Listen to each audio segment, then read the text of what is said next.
គឺបាទនៅថ្ងៃសៅរ៍នេះលោកប្រធានាធិបតីសហរដ្ឋអាមេរិកលោក Donald Trump លោកបានជំរុញឲ្យប្រទេសនានានោះបញ្ជូនកប៉ាល់ដើម្បីចូលមកកាន់ច្រកសមុទ្រ Hormuz ក្នុងគោលបំណងធ្វើយ៉ាងណាបង្ខំឲ្យអ៊ីរ៉ង់បើកច្រកសមុទ្រនឹងឡើងវិញបាទខណៈពេលដែលតម្លៃប្រេងកាតឆៅនៅលើទីផ្សារអន្តរជាតិកំពុងកើនឡើងបាទលោកត្រាំបានសរសេរនៅលើបណ្ដាញសង្គម Truth Social ថាមានប្រទេសជាច្រើននឹងបញ្ជូនកប៉ាល់ចម្បាំងទៅកាន់ច្រកសមុទ្រ Hormuz ដើម្បីរក្សាឲ្យបើកចំហនិងមានសុវត្ថិភាពទោះបីជាលោកមិនបានដាក់ឈ្មោះប្រទេសណាមួយជាក់លាក់ក៏ដោយបាទលោកបានជំរុញប្រទេសដែលមួយចំនួនដែលលោកជំរុញនោះគឺមានចក្រភពអង់គ្លេសបារាំងចិនជប៉ុននិងកូរ៉េខាងត្បូងឲ្យចូលរួមនៅក្នុងកិច្ចខិតខំប្រឹងប្រែងនេះនៅពេលដែលសារព័ត៌មានសួរទៅខាងសេដ្ឋវិមានថាតើប្រទេសណាពិតប្រាកដឲ្យចូលរួមហើយហ្នឹងគឺសេដ្ឋវិមានមិនបានឆ្លើយតបមកវិញនោះទេហើយគឺការដែលអ៊ីរ៉ង់បិទច្រក Hormuz នេះធ្វើឲ្យប៉ះពាល់ទៅដល់តម្លៃច្រើនហើយជារឿងមួយដែលទោះបីជាសហរដ្ឋអាមេរិកខិតខំកំទេចសមត្ថភាពយោធារបស់អ៊ីរ៉ង់ហើយអស់ច្រើនហើយក៏ដោយក៏ប៉ុន្តែអ៊ីរ៉ង់នៅតែប្រើ drone បាទ drone ដែលមានតម្លៃថោកហើយនឹងមានតម្លៃថោកនោះយកមកដាក់នាវាណាបើកាត់នោះផ្ទុះមីនបាទហើយ drone ថោកនោះបោះមកបុកចំកប៉ាល់ហ្នឹងអញ្ចឹងធ្វើឲ្យលោកប្រធានាធិបតីលោកបញ្ជាក់នៅថ្ងៃនេះលោកទទួលស្គាល់ថាបើទោះបីជាយើងកំទេចសមត្ថភាពយោធាខ្លាំងរបស់អ៊ីរ៉ង់ហើយក៏ដោយក៏ប៉ុន្តែលទ្ធភាពនៃការកំទេចដល់ drone អស់ហ្នឹងគឺมันអាចនឹងទៅបានទេគឺអ៊ីរ៉ង់នៅតែមានសមត្ថភាពនឹងដដែលបាទនេះគឺជាការវិវត្តមួយអញ្ចឹងគឺមានប្រទេសច្រើនទៀតនឹងអាចចូលរួមប៉ុន្តែមិនទាន់ដឹងច្បាស់នៅឡើយតបតាមការអំពាវនាវរបស់លោកប្រធានាធិបតី Donald Trump ចឹងអាចរំពឹងថានៅពេលបើច្រកនោះបើកវិញគឺតម្លៃប្រេងនៅលើទីផ្សារពិភពលោកប្រហែលជានឹងចុះថោកអញ្ចឹងអាចនឹងការលំបាកហ្នឹងគឺក្នុងរយៈពេលប្រហែលជាមួយសប្តាហ៍ទៅ10ថ្ងៃឬក៏2សប្តាហ៍យ៉ាងយូរអាចនឹងបើកច្រកហ្នឹងឬក៏មានការវិវត្តយ៉ាងណាបាទគឺតម្លៃប្រេងអាចនឹងធូរស្រាលឡើងវិញផងដែរបាទនៅក្នុងការវិវត្តមួយទៀតហ្នឹងគឺស្ថានទូតសហរដ្ឋអាមេរិកនៅក្នុងទីក្រុងបាក់ដាតប្រទេសអ៊ីរ៉ាក់បានចេញសេចក្តីថ្លែងការណ៍មួយដោយនិយាយថាគឺកងជីវពលដែលគ្រប់គ្រងអ៊ីរ៉ង់នោះបានវាយប្រហារម្ដងហើយម្ដងទៀតបាទនៅតំបន់អន្តរជាតិនៅកណ្ដាលទីក្រុងបាក់ដាតហើយបានណែនាំពលរដ្ឋអាមេរិកាំងកុំឲ្យទៅជិតស្ថានទូតឬក៏ស្ថានកុងស៊ុលនៅក្នុងទីក្រុងអឺប៊ីលបាទដើម្បីរក្សាសុវត្ថិភាពហើយក៏បានទទូចឲ្យពួកគេចាក់ចេញតាមផ្លូវគោកទៅប្រទេសជិតខាងពីព្រោះអីជើងយន្តហោះបានផ្អាកដំណើរការក្រុមសកម្មប្រយុទ្ធនិកាយស៊ីអ៊ីតដែលមានសម្ព័ន្ធភាពជាមួយអ៊ីរ៉ង់មិនបានអះអាងទទួលខុសត្រូវភ្លាមចំពោះការវាយប្រហារនេះទេហើយក្រសួងការបរទេសនិងសានទូតក៏មិនបានឆ្លើយតបភ្លាមចំពោះសំណើសុំអត្ថាធិប្បាយនោះដែរហើយបើយោងតាមសេចក្តីរាយការណ៍ហ្នឹងគឺមានការផ្ទុះកាលពីយប់មិញហ្នឹងគឺបានបំផ្លាញផ្ទះមួយខ្នងនៅក្នុងសង្កាត់លំនៅឋានអារ៉ាសាត់បាទដែលជាកន្លែងទំនើបនៅក្នុងកណ្ដាលទីក្រុងបាក់ដាតហើយមានកងជីវពលជាពាក់ឯកសណ្ឋានដែលមានសញ្ញា Katib Hezbollah ដែលជាក្រុមបារ៉ាយោធានិកាយស៊ីអ៊ីតហើយមានសម្ព័ន្ធភាពជាមួយនឹងប្រទេសអ៊ីរ៉ង់នោះបានឡោមព័ទ្ធទីតាំងនោះនៅថ្ងៃសៅរ៍គឺមានការវាយប្រហារក្រោយមកក្រុមនេះបានប្រកាសថាសមាជិក3នាក់របស់ខ្លួនបានស្លាប់នៅក្នុងការវាយប្រហារនោះរីឯនៅអារ៉ាប់រួមវិញគឺមានឆេះបាទកំពង់ផែហ្វូចៃរ៉ាដែលជាមជ្ឈមណ្ឌលនាំប្រេងចេញតែមួយគត់របស់ប្រទេសនេះទៅកាន់ច្រកក្រៅពីច្រក Hormuz រដ្ឋាភិបាលមូលដ្ឋានបានបញ្ជាក់ថាអគ្គិភ័យបានឆាបឆេះដោយសារតែកំទេចកំទី drone ធ្លាក់ចំពេលដែល drone បាញ់ទៅហ្នឹងគឺប្រព័ន្ធការពារហ្នឹងគឺបាញ់កំទេច drone ហ្នឹងដល់អញ្ចឹងទៅបំណែកភ្លើងហ្នឹងឆេះមក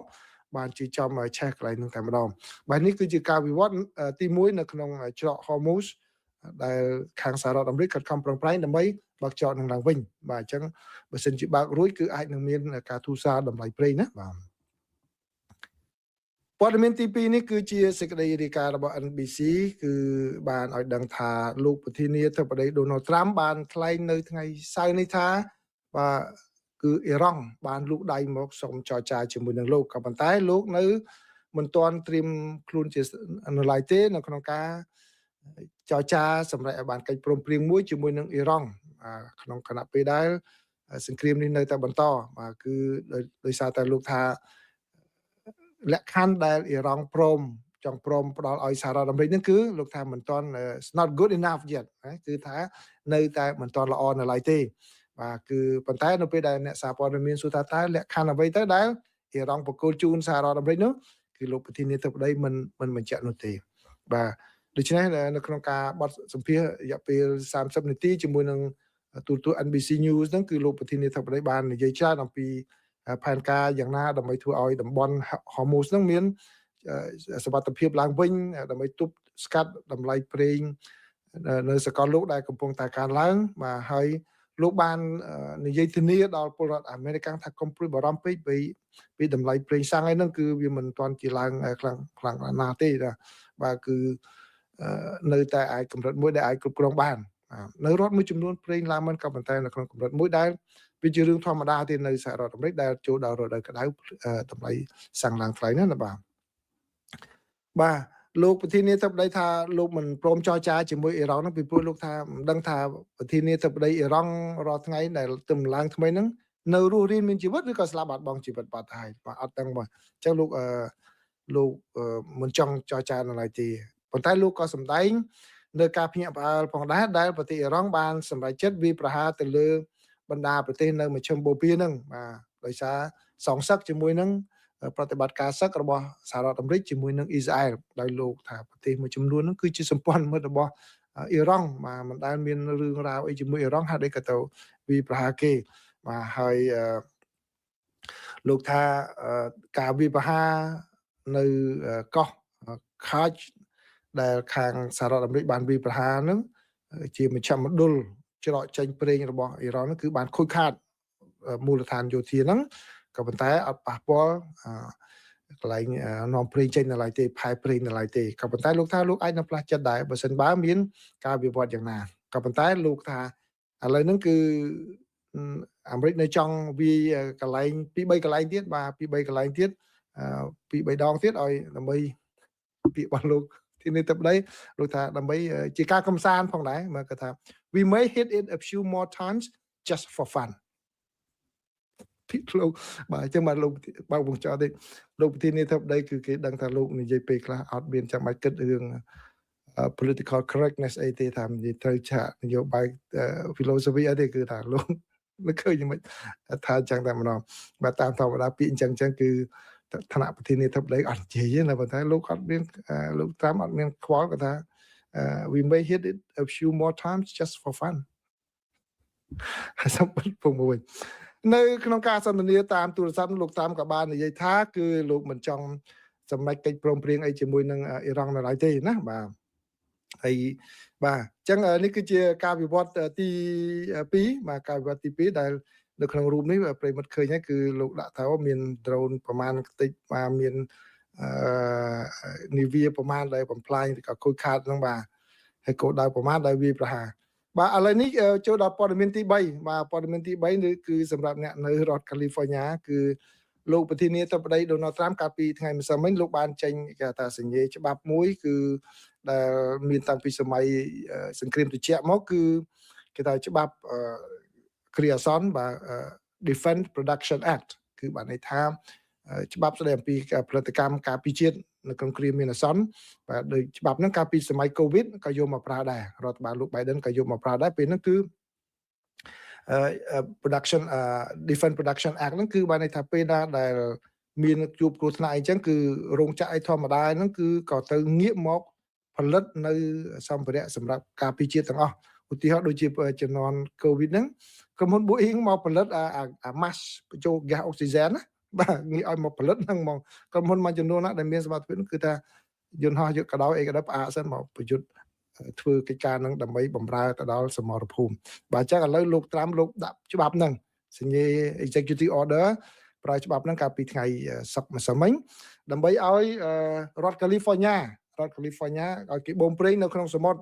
នៅក្នុងរដ្ឋ California ហ្នឹងក្រុមហ៊ុនដែលបូមប្រេងហ្នឹងគាត់ថា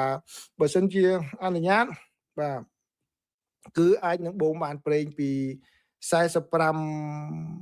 បាទ 45,000 ទៅ 55,000 បារ៉ែល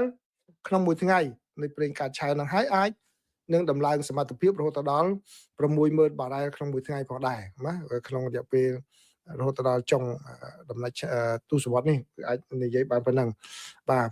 បើជាចំនួននេះជាចំនួនតិចទេបើធៀបនឹងចំនួន20លានបារ៉ែលដែលឆ្លងកាត់ច្រក Hormuz ជារៀងរាល់ថ្ងៃនោះបាទក៏ប៉ុន្តែជាចំណែកមួយផងដែរបាទដល់ពេលអញ្ចឹងទៅខាងអភិបាល